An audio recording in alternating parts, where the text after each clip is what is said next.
From the very first, she played her part heroically. This fearful debt must be paid off. She would pay it. The servant was dismissed. They changed her flat. They took a garret under the roof. She came to know the heavy work of the house, the hateful duties of the kitchen. She washed the plates, wearing out her pink nails on the coarse pottery and the bottoms of pans. She washed the dirty linen, the shirts and dishcloths, and hung them out to dry on a string. Every morning she took the dustbin down into the street and carried up the water, stopping on each landing to get her breath. And clad like a poor woman, she went to the fruitier, to the grocer, to the butcher, a basket on each arm, haggling, insulted, fighting for every wretched halfpenny of her money. I'm Joeita Gupta, and this is The Pulse. Holidays are defined by traditions. Families often turn to traditions, those things that have brought them comfort and joy in years gone by, to make the holidays special. And really, it could be anything. It could be baking, or putting up a Christmas tree, or having a snowball fight on Christmas Day, whatever floats your boat. My Christmas traditions are a little bit peculiar, but I hope you don't mind, but I'm going to share them with you. I love being read to. I mean, absolutely love it, and I always have. Because the fact of the matter is, no matter how advanced or human-like text-to-speech software it gets over the years, it's no replacement for the truly magical human voice. And really, when it comes to being read to, I have an especial weakness for the short story. And around the holidays, there are many short stories that become quite popular. Short stories associated with Christmas in particular deal with many themes, such as materialism or raising moral questions. And we have a bit of a tradition here on The Pulse, so today we read The Necklace. It's time to put your finger on the pulse.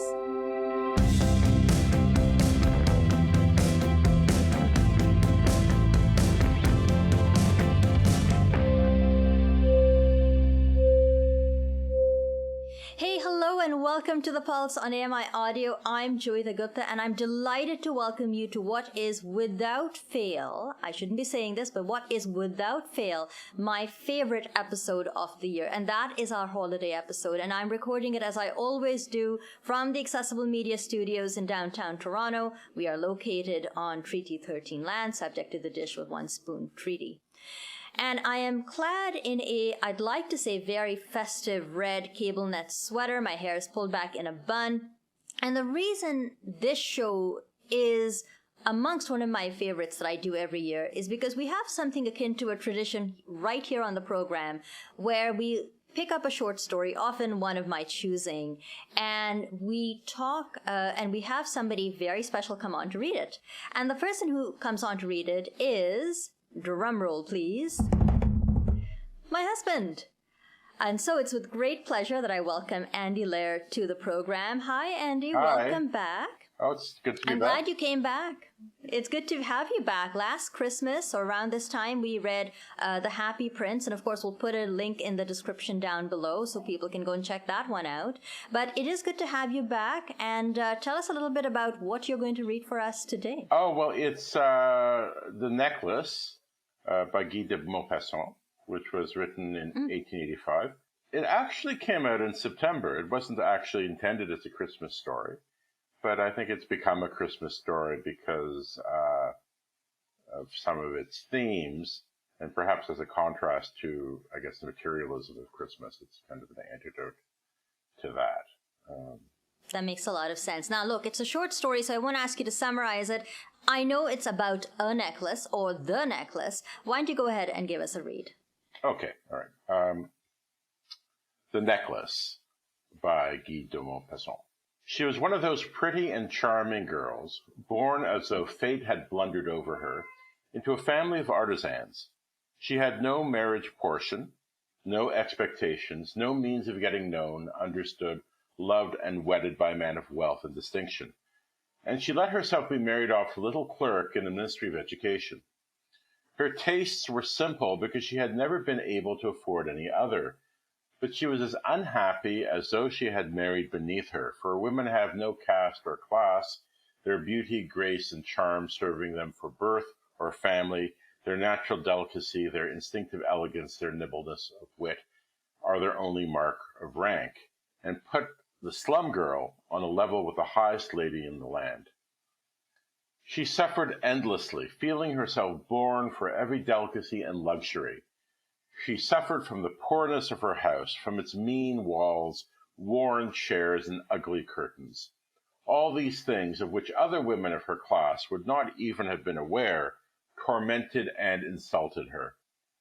The sight of the little Breton girl, who came to do the work in her little house, aroused heartbroken regrets and hopeless dreams in her mind. She imagined silent antechambers, heavy with oriental tapestries, lit by torches in lofty bronze sockets, with two tall footmen in knee breeches sleeping in large armchairs, overcome by the heavy warmth of the stove.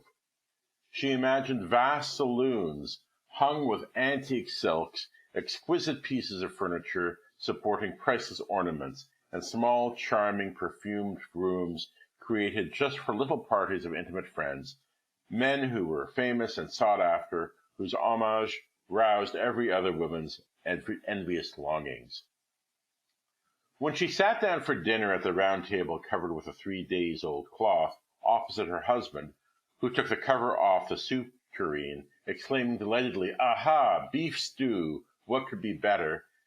She imagined delicate meals, gleaming silver, tapestries peopling the walls with folk of a past age, and strange birds in fairy forests. She imagined delicate food served in marvelous dishes, murmured gallantries, listened to with an inscrutable smile as one trifled with the rosy flesh of trout or wings of asparagus chicken. She had no clothes, no jewels, nothing, and these were the only things she loved. She felt that she was made for them. She had longed so eagerly to charm, to be desired, to be wildly attractive and sought after. She had a rich friend, an old school friend whom she refused to visit because she suffered so keenly when she returned home. She would weep whole days with grief, regret, despair, and misery. One evening her husband came home with an exultant air, holding a large envelope in his hand. "Here's something for you," he said. Swiftly she tore the paper and drew out a printed card on which were these words: "The Minister of Education and Madame Ramponneau request the pleasure of the company of Monsieur and Madame Loisel at the Ministry on the evening of Monday, January the 18th. Instead of being delighted, as her husband hoped, she flung the invitation petulantly across the table, murmuring, "What do you want me to do with this?" "Why, darling, I thought you'd be pleased. You never go out, and this is a great occasion. I had tremendous trouble to get it. Everyone wants it. It's very select, and very few go to the clerks. You'll see all the really big people there." She looked at him out of furious eyes and said impatiently, "And what do you suppose I am to wear at such an affair?" He had not thought about it. He stammered, "Why, the dress you go to the theatre in. It looks very nice to me." He stopped, stupefied and utterly at a loss, when he saw that his wife was beginning to cry. 2 large tears ran slowly down from the corners of her eyes towards the corner of her mouth. "What's the matter with you? What's the matter with you?" he faltered. But with a violent effort she overcame her grief and replied in a calm voice, wiping her wet cheeks, "Nothing, only I haven't a dress, and so I can't go to this party. Give your invitation to some friend of yours whose wife will be turned out better than I shall." He was heartbroken. "Look here, Mathilde," he persisted. "What would be the cost of a suitable dress, which you could use on other occasions as well? Something very simple." She thought for several seconds, reckoning up prices and also wondering for how large a sum she could ask, without bringing upon herself an immediate refusal and an exclamation of horror from the careful-minded clerk. At last she replied with some hesitation, I don't know exactly, but I think I could do it on 400 francs. He grew slightly pale, for this was exactly the amount he had been saving for a gun, intending to get a little shooting next summer on the plain of Nanterre with some friends who went lark shooting there on Sundays. Nevertheless, he said, "Very well, I'll give you 400 francs, but try and get a really nice dress with the money." The day of the party drew near, and Mademoiselle seemed sad, uneasy, and anxious. Her dress was ready, however. One evening her husband said to her, "What's the matter with you? You've been very odd for the last 3 days." "I'm utterly miserable at not having any jewels, not a single stone to wear," she replied. "I will look cheap. I would almost rather not go to the party." "Wear flowers," he said. "They're very smart at this time of year. For 10 francs you'd get 2 or 3 gorgeous roses." She was not convinced. "No, there's nothing so humiliating as looking poor in the middle of a lot of rich women." "How stupid you are!" exclaimed her husband. "Go and see Madame Forestier and ask her to lend you some jewels. You know her quite well enough for that." She uttered a cry of delight. That's true. I never thought of it." Next day she went to see her friend and told her her trouble.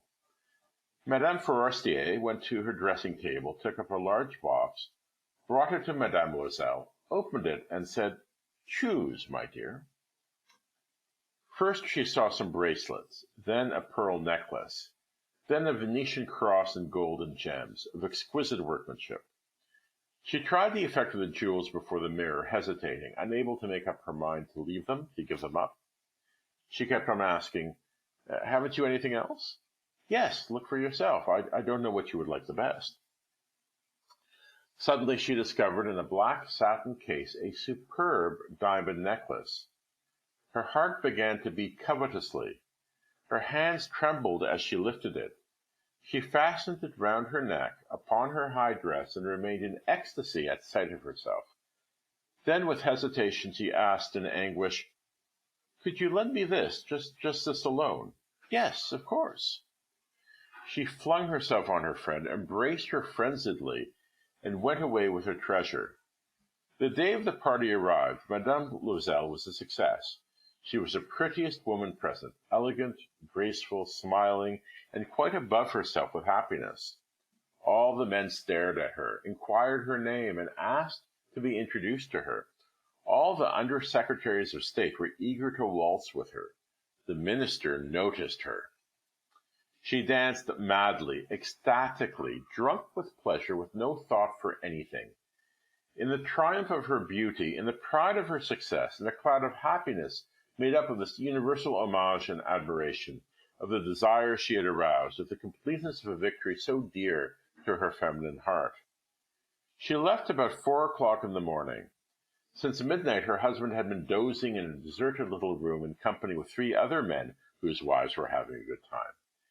He threw over her shoulders the garments he had brought for them to go home in, modest, everyday clothes whose poverty clashed with the beauty of the ball dress.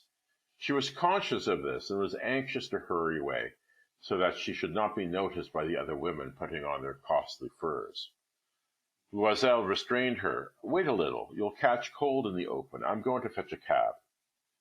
But she did not listen to him, and rapidly descended the staircase. When they were out in the street, they could not find a cab. They began to look for one, shouting at the drivers whom they saw passing in the distance. They walked down towards the Seine, desperate and shivering. At last they found on the quay one of those old night-prowling carriages which are only to be seen in Paris after dark, as though they were ashamed of their shabbiness in the daytime. It brought them to their door in the Rue de Marthe, and sadly they walked up to their own apartment. It was the end for her. As for him, he was thinking that he must be at the office by 10. She took off the garments in which she had wrapped her shoulders so as to see herself in all her glory before the mirror. But suddenly she uttered a cry. The necklace was no longer round her neck.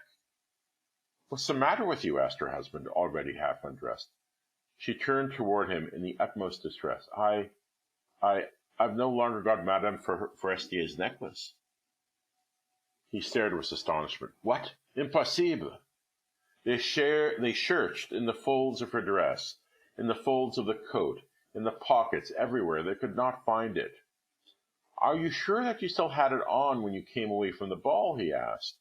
"Yes, I touched it in the hall at the ministry." "But if you lost it in the street, we should have heard it fall." "Yes, probably we should. Did you take the number of the cab?" "No. You didn't notice it, did you?" "No." They stared at one another, dumbfounded. At last Loisel put on his clothes again. "I'll go over all the ground we walked," he said, "and see if I can find it." And he went out. She remained in her evening clothes, lacking strength to get into bed, huddled on a chair without volition or power of thought. Her husband returned about 7. He had found nothing. He went to the police station, to the newspapers, to offer a reward to the cab companies. Everywhere that a ray of hope impelled him. She waited all day long in the same state of bewilderment at this fearful catastrophe. Loisel came home at night, his face lined and pale. He had discovered nothing. "You must write to your friend," he said, "and tell her that you've broken the clasp of her necklace and are getting it mended. That will give us time to look about us." She wrote at his dictation. By the end of a week they had lost all hope. Loisel, who had aged 5 years, declared, "We must see about replacing the diamonds." Next day they took the box which had held the necklace and went to the jeweler's whose name was inside. He consulted his books. "It was not I who sold this necklace, madame. I must have merely supplied the clasp." They then went from jeweler to jeweler, searching for another necklace like the first, consulting their memories, both ill with remorse and anguish of mind. In a shop at the Palais Royal, they found a string of diamonds which seemed to them exactly like the one they were looking for. It was worth 40,000 francs. They were allowed to have it for 36,000.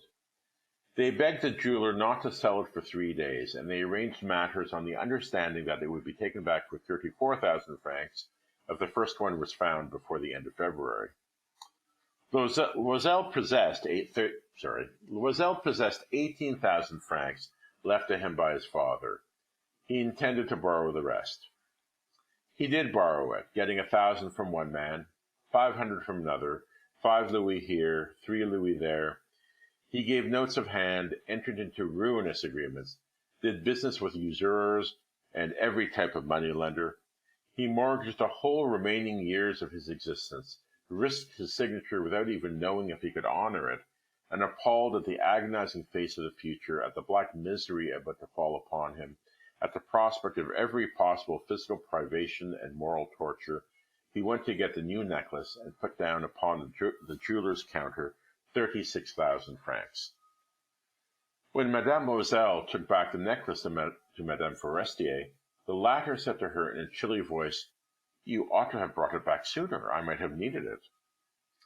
She did not, as her friend had feared, open the case. If she had noticed the substitution, what would she have thought? What would she have said? Would she have taken her friend for a thief? Madame Loisel came to know the ghastly life of abject poverty. From the very first she played her part heroically.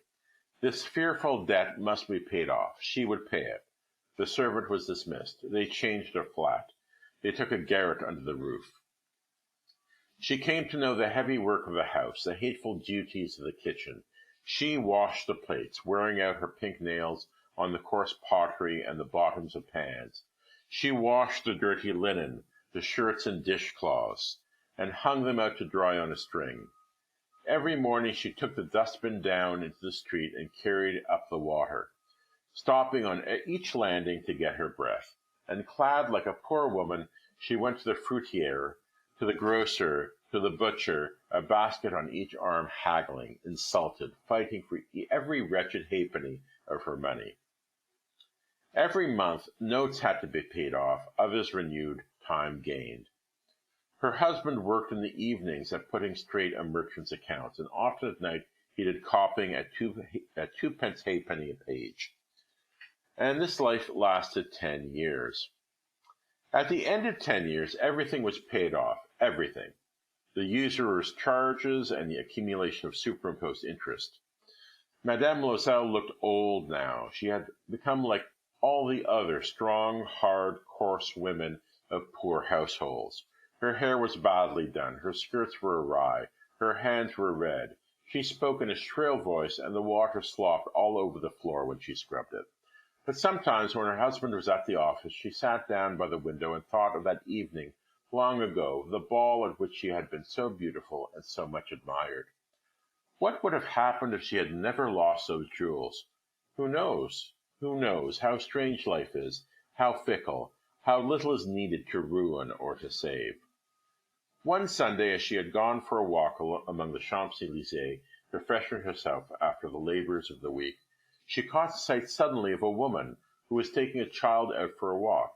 It was Madame Forestier, still young, still beautiful, still attractive. Madame Loisel was conscious of some emotion. Should she speak to her? Yes, certainly. And now she had paid, she would tell her all. Why not? She went up to her. Good morning, Jeanne.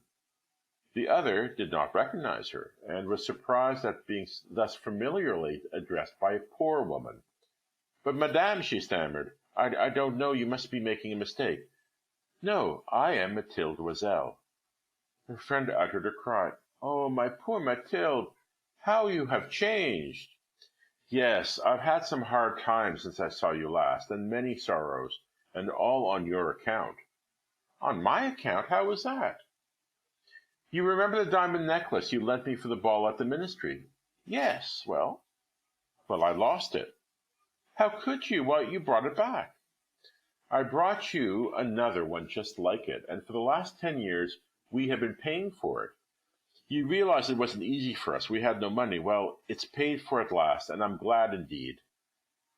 Madame Forestier had halted. You say you bought a diamond necklace to replace mine?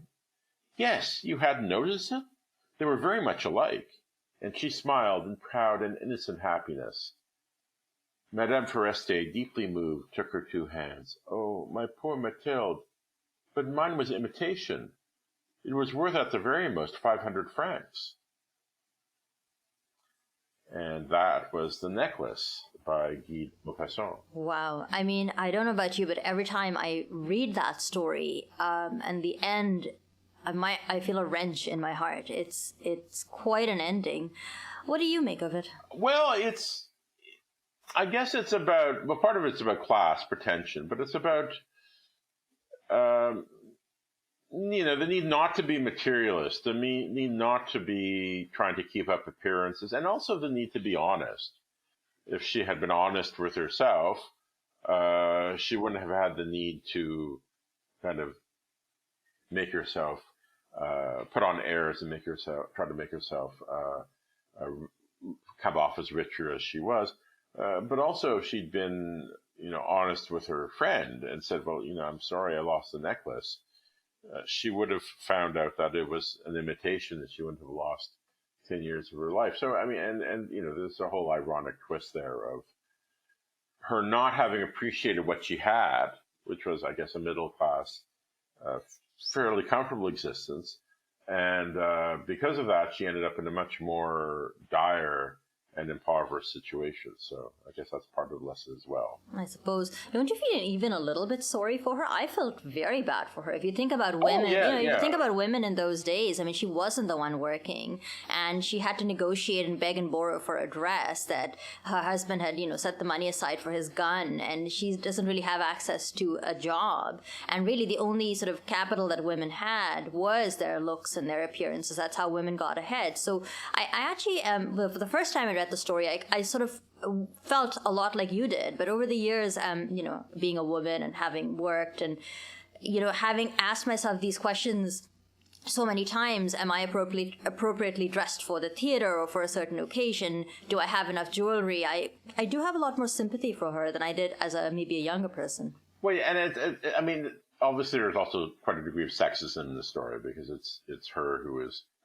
being kind of silly or stupid in not being in trying to make herself off as something else. But it does also say that she's not like the other women who are perfectly happy with being in the same situation as she's in. So I think, they are kind of individualizing it a bit, but there is a bit, of course, some sexism, because of course men also do the same sort of thing and spend beyond their means and try to make themselves off as something they aren't. So, well, thank you very much. I love The Necklace. It is a depressing story, but I have to say it's probably one of my favorites. So, Andy, thank you so much for reading that one out.